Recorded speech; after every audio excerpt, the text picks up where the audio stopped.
നരുട്ടോ, എന്താ ഇത്? നീ ആരാ? എവിടുന്ന് അങ്ങോട്ട് വന്ന? അല്ല, നിനക്ക് എങ്ങനെ എന്റെ പേര് അറിഞ്ഞത്? അത് ശരി, നിനക്കിപ്പോഴും മനസ്സിലായിട്ടില്ല.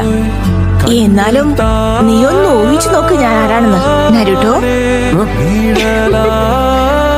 എന്താ നിനക്ക് പിടികിട്ടിയോ? മനസ്സിലായി, നീ നൈറ്റേഴ്സിന്റെ യഥാർത്ഥ രൂപമല്ലേ?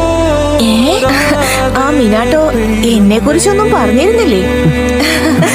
വല്ലാത്ത കഷ്ടം തന്നെ. എന്നാ ശരി, ഞാൻ തന്നെ പറയാം. ഞാൻ നിന്റെ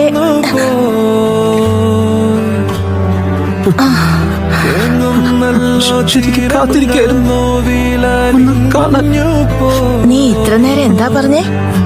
അമ്മയെ നിനക്ക് ഇപ്പോഴാ മനസ്സിലായതല്ലേ?